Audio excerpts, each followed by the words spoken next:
தஞ்சாவூர் தொகுதியில் திமுக சார்பில் போட்டியிடும் அஞ்சுகம் பூபதியை ஆதரித்து அந்த கட்சியின் பொருளாளரும் எதிர்க்கட்சித் தலைவருமான மு.க. ஸ்டாலின் இன்று பிரச்சாரம் செய்தார்.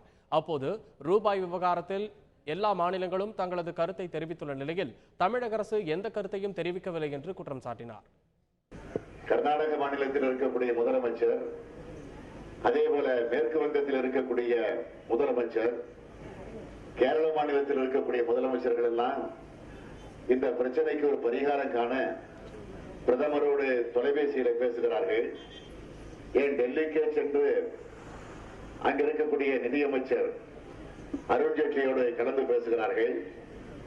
மம்தா பானர்ஜி அவர்கள் நேற்றைக்கு ஜனாதிபதியை பார்த்து பிரச்சனையை சொல்லிவிட்டு வந்திருக்கிறார்கள். ஆக இப்படி முதலமைச்சர்கள் எல்லாம் அந்தந்த மாநிலத்தில் இருக்கக்கூடிய பிரச்சனைகளை சுட்டிக்காட்டி அதற்கு பரிகாரம் காண முயற்சிக்கிறார்கள். ஆனால் தமிழ்நாட்டில் அந்த நிலை இருக்கிறதா என்று கேட்டால் இல்ல. இது குறித்து இதுவரையில ஏதாவது ஒரு அறிக்கை, ஒரு விளக்கம் அல்லது எங்கேயாவது ஒரு கூட்டம் போட்டு ஆலோசனை நடத்தி அதை சரி செய்கிற முயற்சியில் ஈடுபட்டு இருக்கிறார்கள் என்றால் இதுவரையில இல்லை.